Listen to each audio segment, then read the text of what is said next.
Hello, everyone. Welcome to Bonfire. Tonight we got Vie Jester. They're a hard rock band and everything. I believe they've done a few films with Zach. According to Zach, you've told me they put out 6 EPs. I think 4 EPs now. Cliff would know for sure. Yeah, 6. Okay. Technically 5.5. No. How does that work? Okay. Because Okay. Hey. Hey. But no, they're a hard rock band and everything, and we'll kind of get to know them a little bit based on their music and everything. Ask some general questions about their music. So one of the things that I wanted to ask, first of all, Vie Jester, a very interesting name. How did you guys come up with that? You want to take that, Cliff? yeah, Kyle came up with it from you're watching the Akira Kurosawa movie, right? Inspired you, and Yeah. it loosely inspired him. Yeah. Right, So there's a film called Ron, which has to do with it's essentially a version of Macbeth, and there's a jester in there, right? There's like the jester character he's the one stirring up the pot, and in terms of everything that's happening in that movie politically and the family ties that are really, there's a lot of weight happening between the family situation because the three brothers are trying to claim the throne.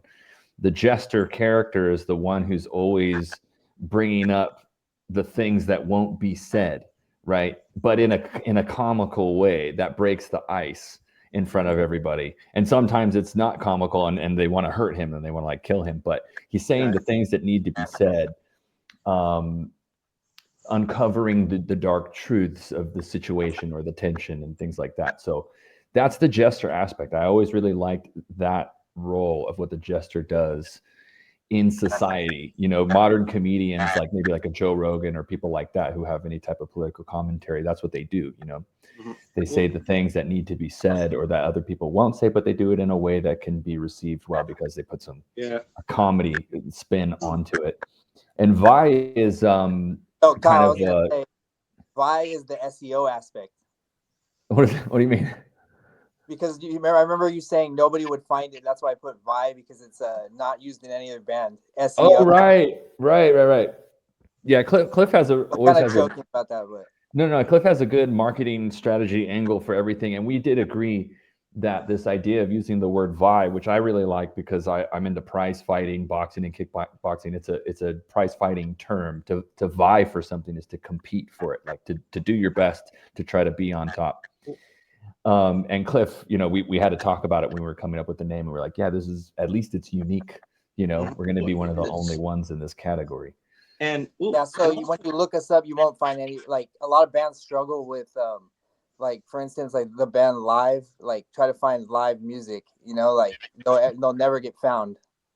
So you got to stand out kind of on like the Google age, And one thing that I really like is when somebody looks up our name, or at least when I look it up in the catalog of V's, we're pretty close to Van Halen. So that's something that I always like. Well, there you go. Yeah. Nice. I never really thought about that. Well, you talked about Kurosawa and everything. That is actually one of his really good movies. I always liked what that always reminded me of is because the jester in that movie is kind of, in some ways kind of the villain a little bit. It always kind of reminded me of The Foundation, that whole series of Asimov, where the fool is the main villain of the entire series. So yeah, I haven't seen that, but you're right. The jester character is the antagonist of the king, right? Or in this case, the emperor. He antagonizes him, but he's not really evil. He doesn't have ill intentions. Actually, he has good intentions, but he's a pest, in that sense. Yeah, and so, Zach, do you have any questions for him? Yeah, I'll start off with a question. Well, I know that Kyle is the guitar player and vocalist. Cliff is the drummer. Who would you say are your biggest influences, both you guys, when it comes to Cliff's drumming and Kyle as a guitarist and vocalist? For drummers, my main guy for years was Danny Carey. Still is, but That's a good choice. Yeah, I man. studied Tool a lot, as far as like technicality, you know. Hmm. And then also Vinnie Paul, Pantera, Right. Lars. Yeah. Hmm. And, Yeah. Those are in the top 10 for sure. Yeah. Yeah, Cliff started getting into fusion and drawing me into that world a little bit, and he discovered Billy Cobham. And I don't know if you discovered Cobham through Danny Carey. Is that how that worked? Yeah, from Modern Drummer magazine. Yeah. Yeah, So by fusion, that's obviously jazz and rock fused, you know. Okay. my inspirations for guitar were, Dimebag Darrell from Pantera, definitely Metallica.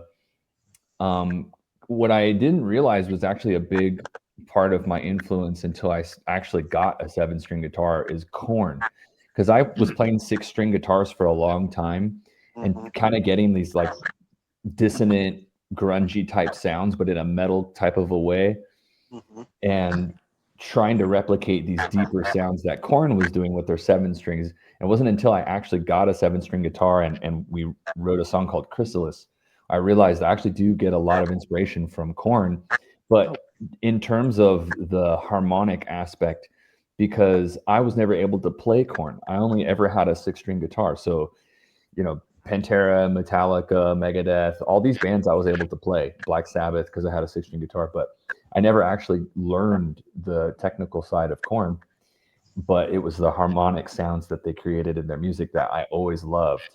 And it kind of found its way into our music. Vocally, I would say, Cliff and I, we love Tool. I never wanted to play in the style of Adam Jones, the guitarist, but the vocalist Maynard James Keenan is such a good singer. The emotion that he's able to create to give you that aggression and intensity in a clean style of singing versus, your Pantera screaming, your death metal growl, that kind of stuff. I can't growl, so I'm just like, I'm not even gonna try. I want to capture that cool thing that Maynard does, which is to give you that emotion and that intensity with just the clean aspect of his vocals. And so I started trying to develop that. Of course, the grunge era greats, Scott Weiland, big fan of Chris Cornell, who, it's just impossible to really sing like that guy, but everyone tries, and that's about all you can do. Trying to think who else. Lane Staley, thank you, Cliff. Yeah, for sure. Alice in Chains, 100%. Yeah, and we get a lot of comparisons in our songs because Cliff's a singer too, and he does backup in our music. Yeah, and we harmonize in a way. I feel like anytime we approach harmonies, it always ends up sounding like Alice in Chains, and that's just because I think they were one of the few bands that had really great harmonies in the grunge era that we grew up listening to. Like even Tool doesn't really have a lot of harmonies, but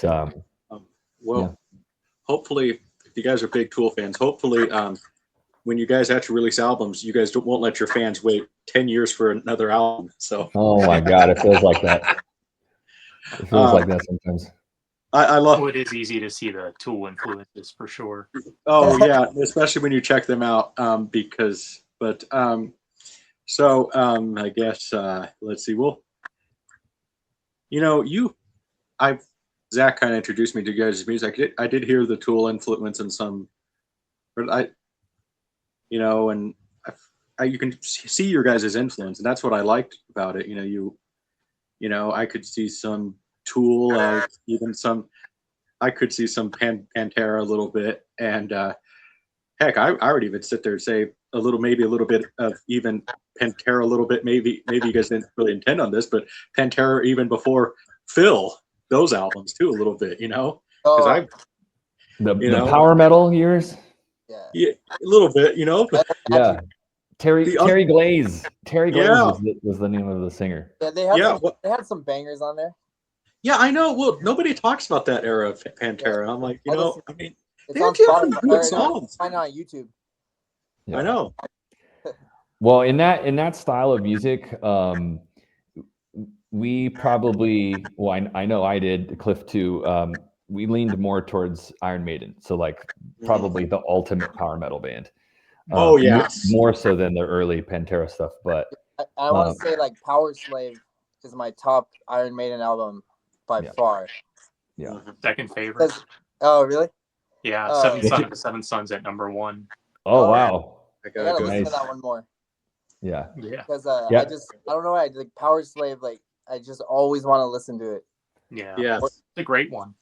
Yeah, For me, I juggle between Number of the Beast and Power Slave. I've definitely listened to Number of the Beast way more times than Power Slave, but I think Power I like Slave's the production produced better on it too. Yeah. gotta It's On go, Power produced better. Slave. I gotta go somewhere in time. What was that, Ty? I gotta go with somewhere in time. Oh, somewhere in Okay. time. Was that like Yeah. That Well, was late 80s, early 90s? 91? Yeah. I think that was 86. That Oh, came- damn. I was way off. Well, I like it for that science fiction angle. So because Yeah, it's that based off classic of cover, Blade Runner. So Yeah, where the Eddie has the gun, yeah, like kind of looking like X-Men. Yeah. So you guys.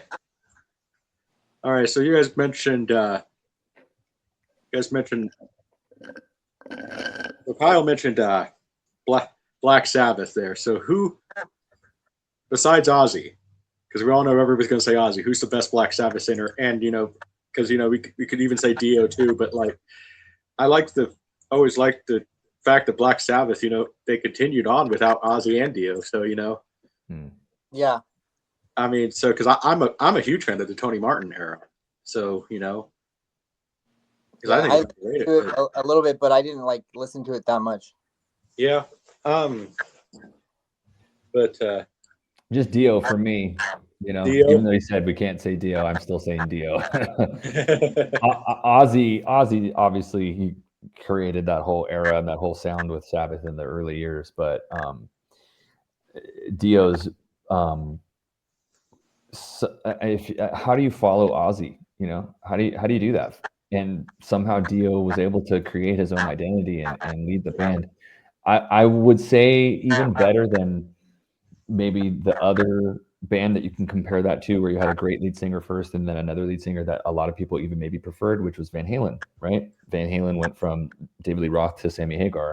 I'm still more of a fan of David Lee Roth, but there are diehard Sammy Hagar fans. Yeah, I mean, I just want to say something about that too. Like, Sammy Hagar, like if you listen to the albums when he kind of took over, or like started fronting it, the music changed a lot too, though. You got a Like, little poppy. the riffs are way better with David Lee Roth. Like it got way more like softer almost. But like it's like they changed the background music as well. Yeah. Well, That's why I like David Lee Roth almost better, because the riffs are better too, to me.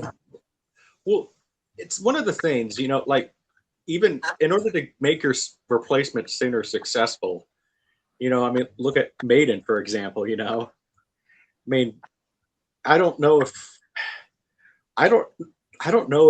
Paul really could have sang Number of the Beast, I don't know, but because you have to almost change your complete style to make your lead singer Yeah, that's true. successful, just because, I mean, Tony Iommi said that, he had to change his entire riff style for Dio because, Dio liked to come in, I come in at the riffs or something, and Ozzy then like to came in after them. So, he had to completely change his styling of guitar playing and everything. And then with Sammy, was doing I Can't Drive 55. So, you kind of had to do that little poppy rock stuff, so.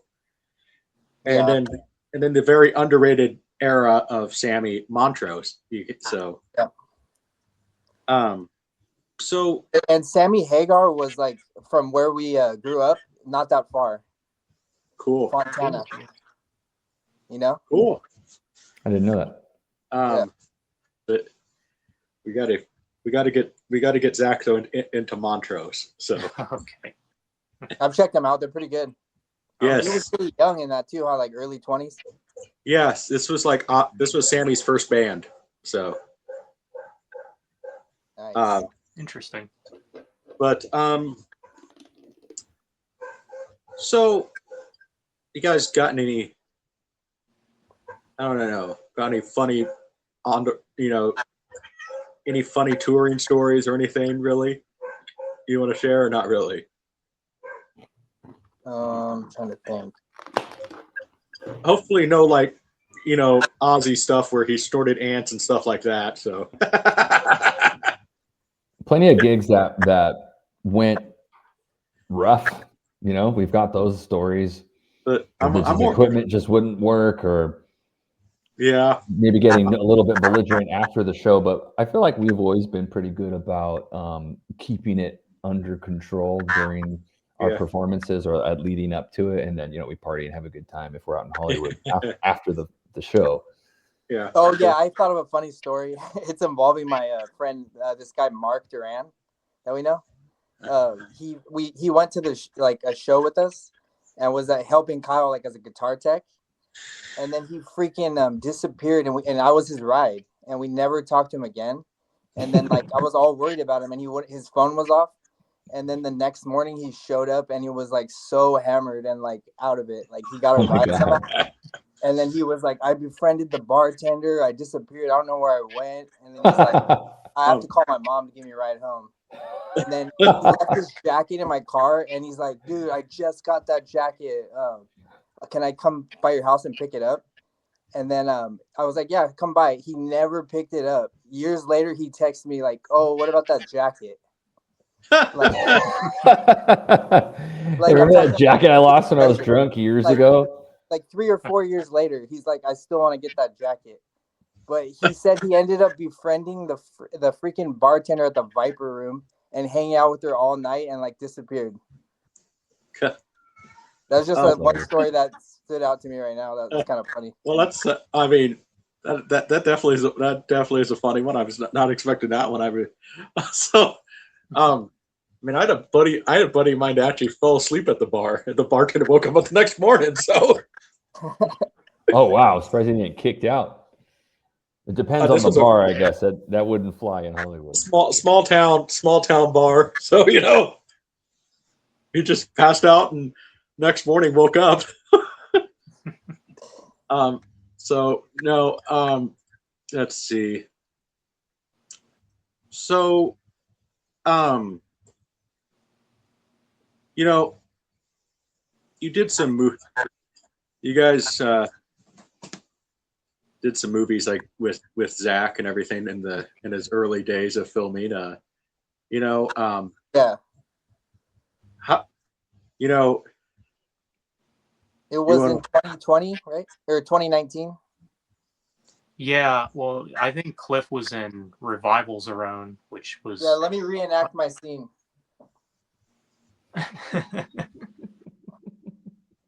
Yes. Does it bring you back to the editing room? No. No, he did that one, and I think Kyle was in Ardening 6, and that was the year after. So the helicopter scene. Yeah, that was classic. So I guess kind of so we can promote Zach's filmmaking career a little bit. How is Zach as a director? To work with and everything. I think I think he just texted me an idea of what he had. He basically just said, make it look like you're in a helicopter. And he gave me the script. And, Cliff and I are no stranger to video production. We actually took quite a few years of it in school. Yeah. Zach, one of your best cinematographers you ever had, my wife. Yeah. For those 3 seconds. I think I just jigged up my phone somewhere, on the passenger seat of my car, trying to make it look like I was not in a car and possibly in the fuselage of a helicopter, which is just impossible, right? But I just tried. Pretty good though. Yeah, it's just whatever I could do to avoid the steering wheel and the blinker switch. But yeah, and then I was shaking the camera, making it look like I was crashing. So that was pretty. So when's your next film come out, Zach? What's that? When's the next film coming out? It's still in the works right now. Well, there's already there's a teaser for it. I have the first poster art done. I just haven't officially announced it yet. How many Well, minutes is it gonna be? What's that? How long do you think it will be? I'm not sure yet. This will be the first one in a while where it's a full length. It's not going to be in parts like a lot of Oh, my okay. stuff. It's going to be a movie, That since might get better views, right? maybe. well, Cool. why don't you look this since we don't know when this is going to premiere, Zach? Why don't you give the audience a little tease maybe about it? I'm not sure what I could say about it without revealing too much. We'll premiere it when you announce it. So Mhm. so why don't you? But we're hoping to actually get Zach on Tubi. Oh, that'd be cool, man. Mhm. So I love Tubi. yes, Seriously, Tubi best like one of the greatest websites ever. best streaming service. I'm like, because it's all free and like they have so many good movies. That it seems like crazy, kind of. Mm-hmm. And then they also help so many independent artists. Mm-hmm. Well, yeah, that's why I like Tubi because they support independent artists, and I can't complain. You get to watch some of the old Hercules movies from the '60s. So Right. I've never used Tubi. I noticed that it's an app that is available on Roku. Is it Roku. Roku? Roku. Yeah, Roku and the Fire Stick. Tubi, Dude, it's so Tubi, good. Tubi, highly recommended for I'm gonna everyone. check that out.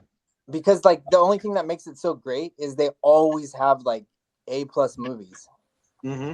Oh for yeah. free. Well, It's been like some for about like I found it like 5 years ago. I've watched so many movies on it for free. Mhm. And then it got kind of worse though because they started adding more ads to like counterbalance it. It's Oh, still yeah. good, but it started like when I first started using it, it barely had any ads and they were all free. It like Well, makes sense. Like whoever's funding Tubi, like they like lost so much money probably. well, I think who owns Tubi, according to what I've done research on, it's Fox, but not Disney. It's Fox, Okay, the that news makes sense. network. I think Fox runs it. So, but so well, Zach, if she's your best cinematographer, you need to get her back again to do some cinematography work and everything for your I'd have films. to And go back everything. for I film. was just joking, by the way, too. I know, we know, Yeah. but no, because we've all called Zach, with his action movies and everything. We've definitely called him the next John Woo. Oh, nice. It's my Replacement favorite action Killers. director too. So Yeah, but Impossible 2 with the Doves. I love Yeah. John Woo. yes, Zach, we need to get you some doves for the new movie. all right. What's your guys' favorite John Woo movie? Hard boiled. I don't think Probably- I've seen that many. Probably, You probably have seen more than you realize, Cliff. Oh, really? There's Probably better. Probably John better. Woo did the second Mission Impossible movie, I think. That's what I Yeah, just he said. did. With the Doves. He also did a Hard Target. Better Hmm. Tomorrow, probably. Yeah, did he do Replacement Killers, or am I thinking of something else? I think he produced that. Oh, okay. I think that Also, was Mission Impossible 2 is like the worst one out of all 6 or whatever movies. It could have been Pretty better. bad. I didn't hate it. It could have been better. I mean, hey, great soundtrack, except for a certain rock rap group but we're not going to bash other artists here. And remember the rock climbing intro for no reason? Yeah. Yeah. For no reason other than to show that Tom Cruise is capable of doing that. Yeah, exactly. Yeah. He had Metallica Exactly. soundtrack too. So Yeah, you can't go on with Oh, Metallica. was that the I Disappear on there? Yeah. yeah. Oh, yeah. So, I mean, And it also launched Zoe Saldana. yeah. Was he in that movie? Yeah. I think that was Thaddy. Yeah, Thaddy no, Newton. I think it was Sandy Newton. Thaddy, or however you're supposed to say it. She has a weird name, Thaddy Newton. But no, I mean, but there's, when Zach was kind of showing me a little bit of guys, like what I liked is that, you guys really have that an old school sound, but also new sound too. And that's one of the things I actually appreciate about you, because I mean, Zach's introduced me to a lot of it, music and everything. Zach, he likes his Demon Hunter in Red. Mhm. But and I find them okay, but you guys really have like a good, unique sound, and Oh, thanks, man. that's I just sit there and say that look, I mean, I've told this to Zach, like I believe that if rock had a good rock band to actually bring rock back to the stratosphere, it you never know what could happen, because especially with the internet now, the internet is its greatest marketing tool right now ever. And who knows? I mean, because we haven't really had a band that defined a generation since Nirvana, really. Right. I mean, Well, I would say that bands like Korn, and you could lean Limp Bizkit, although it was a little bit more of a flash in the pan in the broader mainstream. Obviously, they weren't a flash in the pan. They had a handful of great albums, and now they're back somehow. But Korn, I think, has always maintained, in my opinion, to be the forefront of nu metal. Them and Linkin Park, but Linkin Park for me was always a little bit more commercial. I preferred Korn, and I felt like they were the face of that generation in terms of like the really heavy music in the nu metal genre. If I'm thinking in terms of bands after Korn, maybe to lead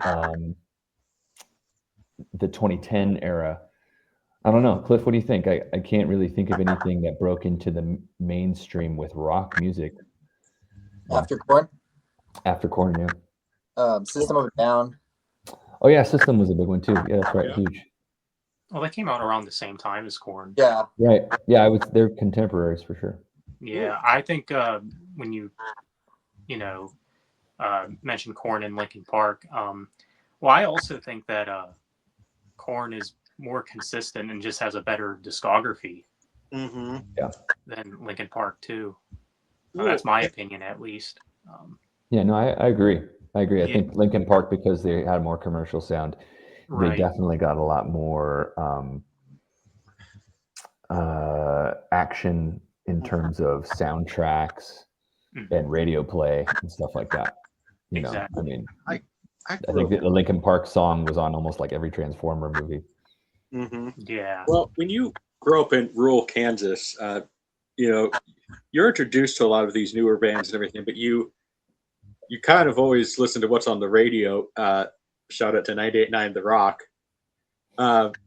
You always kind of listen to what's on the radio, and like for me, it was always Metallica, Van Halen, Iron Maiden, AC/DC, stuff like that. So you never you always appreciate those newer bands, but you just never heard them too much, except for maybe a Transformers movie. So I've kind of become more of a Linkin Park fan after the death of Chester. So, and so like, might be a little, Linkin Park fans are going to sit there and be keyboard warriors with me. So like when I heard like the new album, it's like, I didn't mind it. It wasn't the same, but it's like, I thought it was okay, With a new female singer? Yeah. Their I new thought it album was was okay. good. I thought it was good. Yeah, I thought their new album sounded really good. Yeah, and Zach, I think you're in agreement with me. It was just okay. Yeah, I thought it was okay. There's some stuff on there that I do like. Well, Heavy as the Crown. I think I'm gonna kind of give Emily a little credit. I think that maybe I would at least like to see her do a sophomore album with them, to maybe have her kind of have her own voice and everything, because it did feel like maybe she was a little shy, because they're stepping into Linkin Park and everything. But no, but as I was saying though, look, rock is slowly making a comeback. I mean, look at some of those bands now. I mean, Greta Van Fleet, say we want about them, the biggest criticism people can come up with is they sound like Led Zeppelin. But I always sit there and tell people, how is that a bad thing? So, yeah. And, but I think that, rock is really looking for a new thing to come out and everything.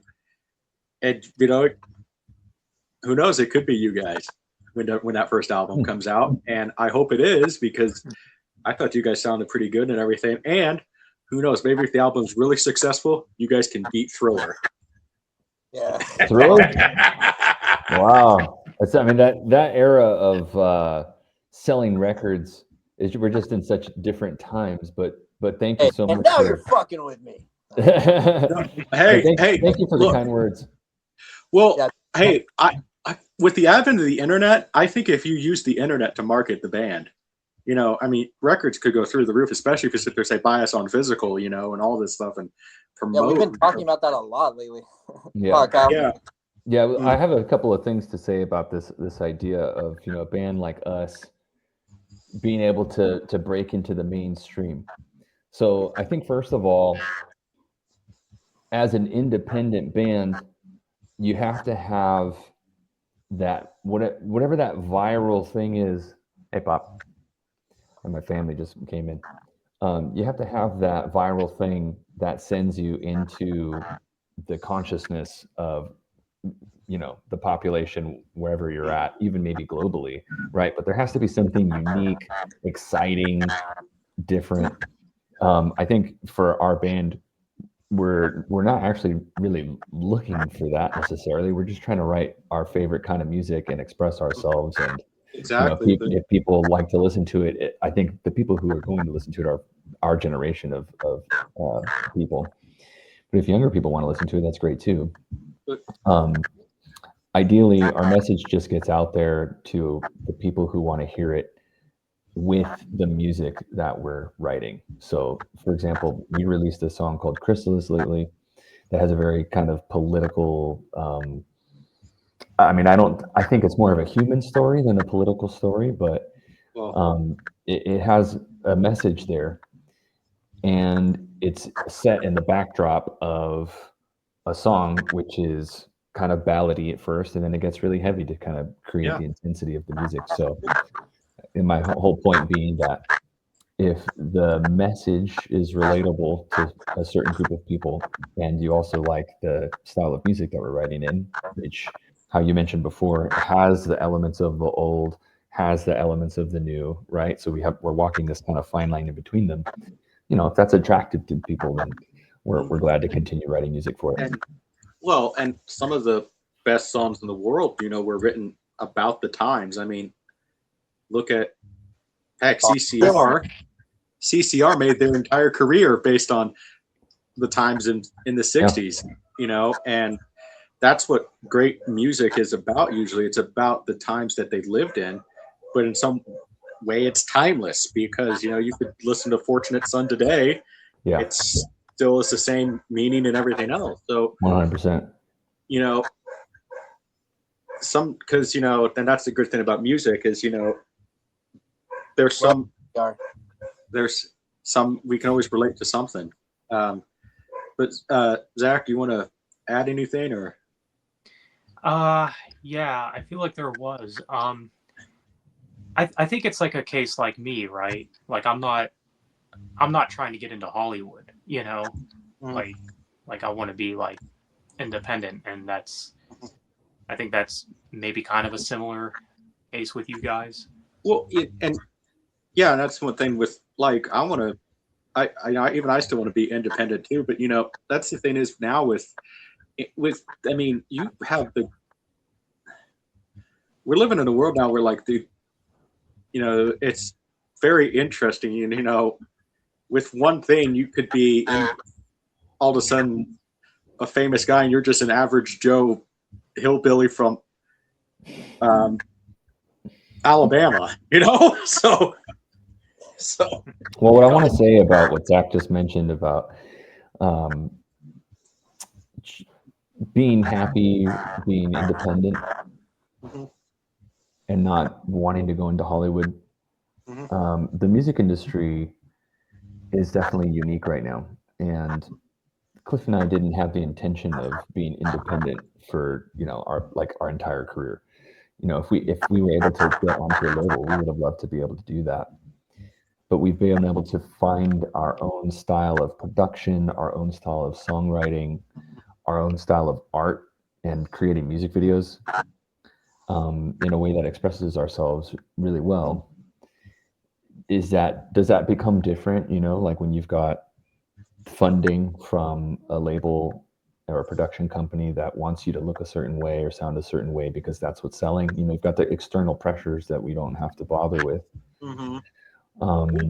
I think you get more freedom if you're a And then super successful band and that you have a big following, and they're just like, okay, yeah, whatever it is that you're doing, keep doing that. It seems to be working without influencing ideas or anything like that. So, well, yeah, that's go ahead, Tim. to say that's the thing is too though. Look, I mean, we've all heard the horror stories about the music industry, how the bit major labels, the producers get rich and the band doesn't. I mean, look, there's so many examples of that, and then I mean, it's that's why going independent's always the best route, and you Yeah, know, senior masters. yes, and because look at I mean, and then you look at bands, some major bands that went to war with their own record company. Yeah, Many Creed, of them. like you just said, CCR. Yeah. Yeah. That Yeah. was a huge ordeal and broke up the band. Well, Yeah. I mean, there's just so many of. That's why I just say to tell people, go independent. Don't go towards the Hollywood or dream or something, because yeah, like people have commented to me that like the films I've made are not even amateur, but like my films are kind of just they're meant to be stupid, Yeah. like spoiler alert for the latest one. I always heard this expression combing the newspaper, so I was literally just gonna my main influence is a lot of comedians and everything, so like more Norm Macdonald, Mel Brooks, stuff like that. So I was literally just going to have me reading the newspaper and I pull out a comb and I'm combing the newspaper. Stupid stuff like that, because, but I mean, I think Zach, you have that philosophy too a little bit, like because we talk a lot and everything. Like, if someone sees your films, awesome. Someone doesn't, whatever, Yeah. No, for real. Because I don't, you make your films kind of for your audience, and but you want to get bigger. So Yeah, for sure. Yeah, I feel like for anybody who's doing something artistic, there are definitely similarities between Cliff and I as a musical act with vocals, and lyrics. There's a message there. And what you guys are doing with film, I would imagine there's some kind of a message. And, if it's just an action movie with a hero arc, it's still a message that you want people to see. Anything that has a message, is it like our responsibility to get that message out to as many people as possible? So to do the absolute best that we can in that artistic endeavor, whether it's the quality of the production, whether it's the quality of the storytelling, are we willing to compromise the digestibility or the commercialness of that piece of art, right? Like Cliff and I, we talk about this a lot. We always do our best to try to get our songs within a certain time frame, because you start to get past 5 minutes and it's like, okay, who's really going to listen to this thing all the way through? So no epic songs, right? Well, I push for them, and Cliff pushes back, so they always end up being somewhere in the 4 or 5 minute range. So no Iron Maiden 21-minute songs, right? I think one day we will. I think one day we will do that, just because it would be fun to try, not just for art's sake, but if we really have a story that needs to be told in that way, yeah, why not? We Yeah. have our last song, Crystal, is 6 minutes, Cliff, almost 6 minutes. Yeah. Yeah, and I feel like that's a song that needed to be that long. Mm-hmm. Could it have been shorter? Sure. Yeah, it could have been maybe 30 seconds or 45 seconds shorter, but the way that the energy builds, this is what we love about Tool. It's like a classical piece where the whole song is essentially one huge crescendo. And if you Right. miss if you miss a piece of that crescendo, well then it's just something feels missing, and the climax doesn't feel as big because there was a key step that was missing on the way there. So anyhow, yeah, I wrestle with this idea. It's kind of maybe a philosophical idea of, do you want to create impact in the world with your message and your art? Then it's kind of our responsibility to do the best we can to create a good piece of art. Mm-hmm. And whether that's gather resources in terms of money or people or equipment to make sure that the product is as good as possible, and then either hire a team or learn yourself how to be able to market that stuff to as many people as possible so that it gets out there in the world.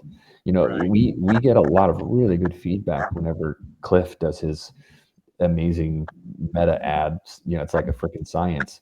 Cliff's really good at working the meta ads, so when we promote our stuff, it goes to the right people, and we get really good feedback. It's like if we had tens of thousands of dollars from a label to send our music out, we'd be out there for even more people to say, hey, this is something cool, something different, and I like the message, and yeah, I'm gonna go follow that band now. So that's part of the challenge, not having the funds to be able to do that, even though we know in a small sample size with the money that we do have to promote, we do actually get really good feedback. Mm-hmm. Yeah, well, I mean, and that's the thing too. You just really gotta figure out the marketing angle with social media too. With anything, and I mean, I'm, it's kind of one problem with me. I mean, growing up in Kansas, I didn't get a good computer till I was a sophomore in high school. So, because I mean, the stereotypes of Kansas are true. Some of them aren't true, but we don't have the best internet sometimes in Kansas. Zach can tell you sometimes that sometimes my internet just decides to not cool. Yeah, Like I'm not going to work. I'm not going to work. yeah. And but and it's so it's just it is what it is. But and everything. But and so I didn't really grow up around that much with computers. But I'm I mean, so but that thing is you just have to really figure out the meta ads and everything, because I've heard people sit there say that a lot of people say when it comes to ads and everything, Facebook and Instagram are where it's at really to promote yourself. So yeah, Cliff could give you a whole other 1-hour interview on meta ads. He's studied and paid for tutelage in that department, and he's our guy now. He knows a lot about it. That's awesome. Well, Cliff, get this video to a million views. Yeah, it'll be right alongside Thriller. Yeah. Hey, I was wondering, Zach, having followed us for quite a few years, and seeing the band release different EPs, covers, and originals, I'm curious if you have a few questions about our trajectory that we've had since you started following us, some things that you have been seeing. Yeah, just any questions that you have as someone who's followed the band closely, maybe not closely, but you've seen us for how long do you think? How many years now or something like that now? Yeah. Yeah, that's crazy. It's hard to believe it's been that long. I think one of you guys, I don't know who runs the Vie Jester account on YouTube, but mostly Cliff. Okay, probably Cliff. I think one. Yeah, I think you left a comment on one of my videos. And I'm like, I'll check these guys out. And I think the latest thing you had out at that time was the second EP. Yeah, I remember I sent you that package with the CDs Yeah. and the shirt. I don't think Ty knows that story. Yeah. Keep the secrets. No, I bought I think it was the All in Jest EP. Yeah. They sent the first EP and then a shirt with it. So that was really cool. Yeah, we were doing care packages back in the day. Yeah, that was like 2018. I bought that. Yeah, exactly. Cool. Yeah. But as far as like questions go, I mean, would you say you've adapted more influences like since you first started, with the influences you've had from like you said, Pantera, Tool, Metallica? Like Cliff, we think? Tesseract. Yeah. Our bass player likes them a lot. I feel like that's just the first one that popped in my head. Yeah, I would say Meshuggah and other bands that do the more modern style of djent. Okay. So djent is something that didn't really exist when we were listening to heavy music back in the day, at least not in the way that it developed. Meshuggah is a band from the 90s that was very underground, and they didn't really fully create their style of math metal until the late 90s, early 2000s. We didn't hear about it until, I don't know, maybe mid 2000s. I was listening to an album called Catch 33 at that time. And we were just like, Cliff, you remember listening to that album? We were just like, what the hell is this? Yeah. It was so different and so heavy. And I had no way to try to sound like that because they were playing 8-string guitars and I still was on 6. And I feel like you need to have that low range to capture the thickness and the intensity. But we tried, we started incorporating some of their math-esque rhythms influenced by them, and also Mudvayne and Mastodon. Yeah. And Tesseract was right in there in the mix. I would say more of a melodic version of djent, which I like because, as I mentioned before, with Tool, Maynard James Keenan prefers to do that more clean style of vocal, and I feel like Tesseract is right in that lane as well. Cool. Yeah, so I know Cliff mentioned, since we all seem to have something in the works currently. I believe Cliff stated that there's that Vie Jester album is in the works. Yeah, we talked about that before you got here, Kyle. What's that? We talked about that right before Kyle jumped on. Oh, really? Yeah. I think so, right? Get into it, Cliff.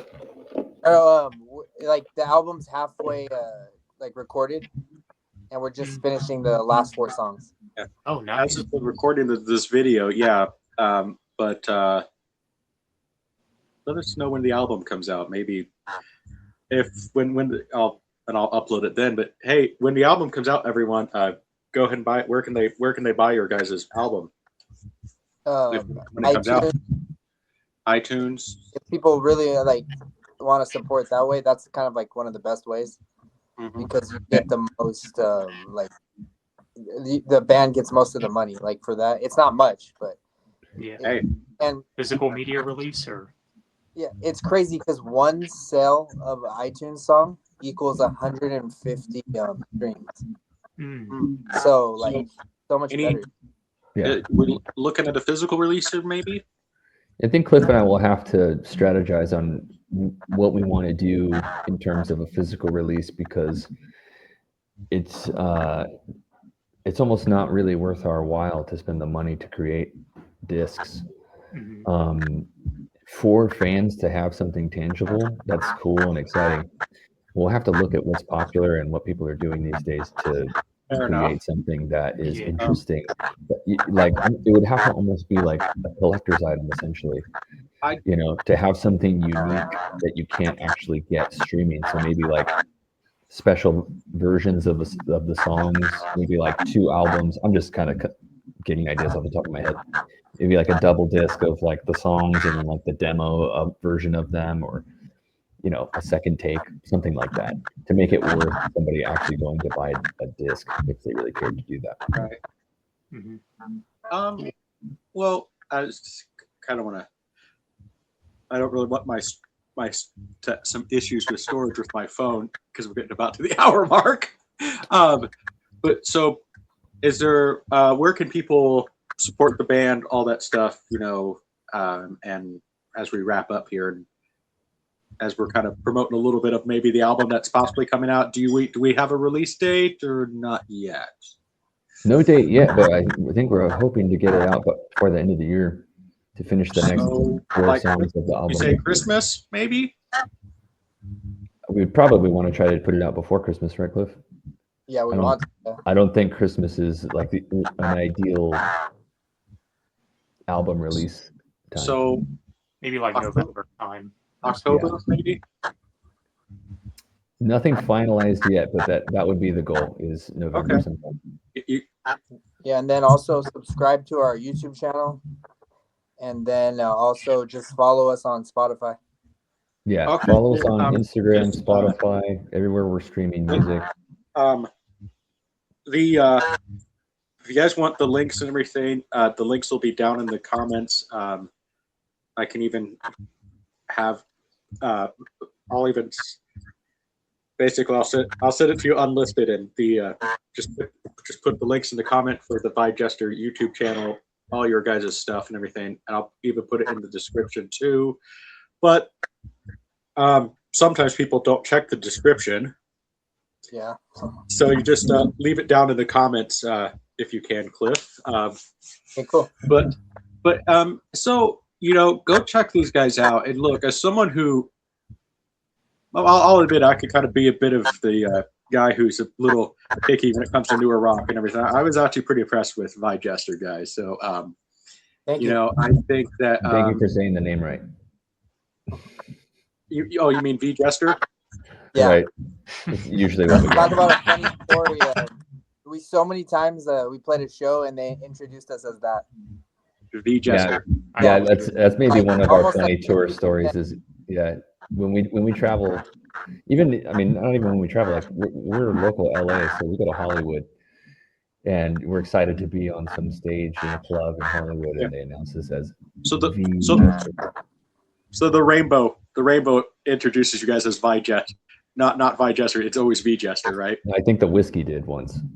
The whiskey a go-go. Funny thing is, we were supposed to play the Rainbow, and then I think it was Kyle got sick. Oh, Yeah, you're right. I remember that. Hey, And then we never played there again. Or we never it was not good to play shows there for like a long time. well, But then they started playing there again. But most people just eat dinner there, and drink at the bar. hey, It's a smaller venue. I mean, come on, Kyle. When Freddie Mercury did his best show ever at Live Aid, he had a cold.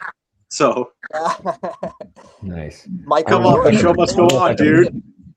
Pull off warming up in front of the crowd. That whole hey, that callback thing he was doing with the audience. That was actually him warming up.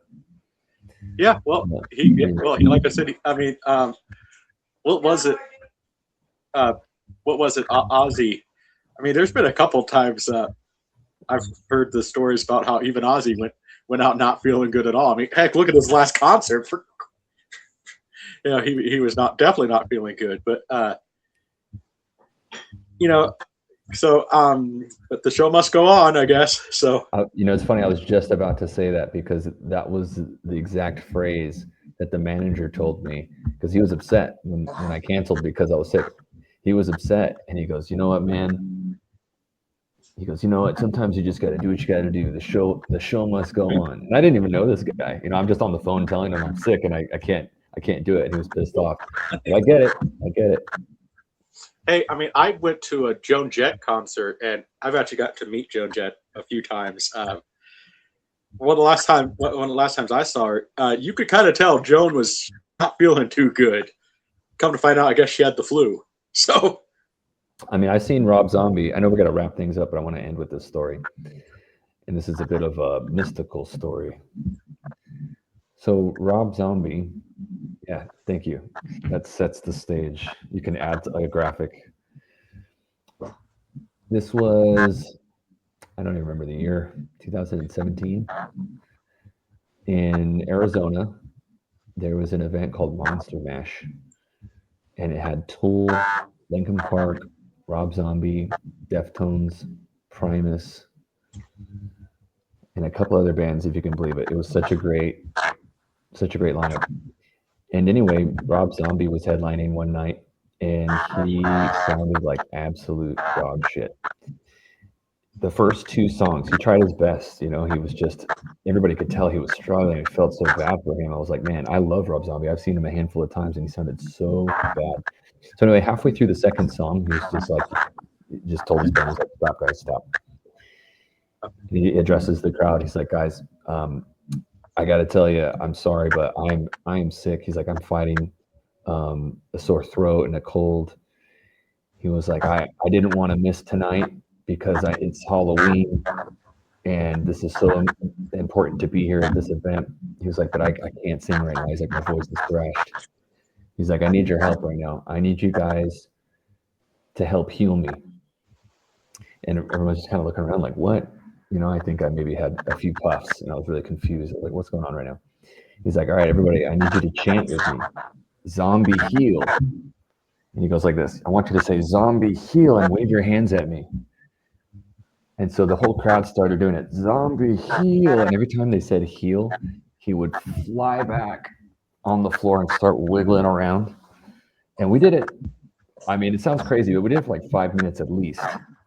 And he kept acting like every time we said heal, he was like getting the energy of the crowd and it was healing him. And I shit you not, after another maybe 2 songs, he sounded totally fine. You could hear his voice getting better through the songs. Well, that's pretty cool. And I always was like, was this some kind of a weird gimmick or some kind of act? Like, why would he do that, you know? Why would he ruin the first part of his set just to like do this weird magical thing? And I legitimately feel like he was channeling the crowd's energy to heal him in that moment. So yeah. And at the very end of the set, right when as he was walking off, he goes, just remember there's special powers in large crowds. And then he just freaking walked off. Well, that kind of does remind me a little bit now, because one of the best concerts I ever went to, and we're wrapping up here, but I went to go see Molly Hatchet at the local state fair. And now, obviously, this is different from Rob Zombie, but the lead singer was hammered. I mean, you could tell he was hammered. I mean, the only word he could get out was hell yeah. And he was, but it was one of the most fun concerts because it's like, you're wondering if he's going to fall off the stage or something. But no, so, I mean, but sometimes I find those concerts where like, they're not perfect at all. Those are sometimes the most fun concerts ever because, you know, you're there for the music. You're going to make mistakes, and you know you're not going to sing your best, but you know it's about the music. You know, people are going to remember that, and plus the people are going to laugh at that anyway. Like, yeah, I went to go see Rob Zombie, and he wasn't feeling good, but it was kind of fun to go see it just because he was a trooper, you know. So yeah, well, this was. I've definitely seen bands where you're just kind of vibing, and you know you can see someone's not on their A game, but you're just having fun. This wasn't that. He sounded like so bad. And you know, it was horrible. Yeah. And by him doing that process, which I don't know, maybe he's done that other times, and he felt like it worked for him. But it was one of the, if not the most interesting, magical things I've ever seen anybody do on stage. Yeah. Yeah. Well, hey, but yeah. So go check these guys out on Instagram. Go check out YouTube, Vie Jester. No other socials besides YouTube and Instagram. And Spotify, follow us. Spotify, follow them, all that stuff. So, hey, it was great talking to these guys and everything. We hope to don't you knock over the camera, cat. As I wrap up here, of course, the cat tries to knock over the camera. But go and check them out and everything, and hopefully the new album will check. Well, I'll tell you what. The next single, it comes out in about 2 months. And probably Okay, 2 to 3 months. I was about to ask about like if there was going to be another new single, but looks like we Yeah, already there's one more we single. already got the answer. It's just kind of recommended in marketing like groups to do it that way, you know, in this day and age. Gotcha. I know Okay, you cool. weren't always a big fan of that, Zach, but Mhm. yeah. So we have one more single out before the album, and it's gonna be like it's a different song for us because it's a clean guitar throughout. It's no distortion, like heavy sections. Yeah, this So, is a ballad, Okay. more or less. yeah. Well, All So right. look for that coming out All right. soon. well, someone as we wrap up, Celia wanted to say hi. So, All right. Thanks, guys. all right. So, see you guys. See you Thanks, guys later. Yep. Thanks for joining. See you, Zach. Thank you, Ty. See you, Cliff. Thank you. Thank you. Bye, guys. Come on.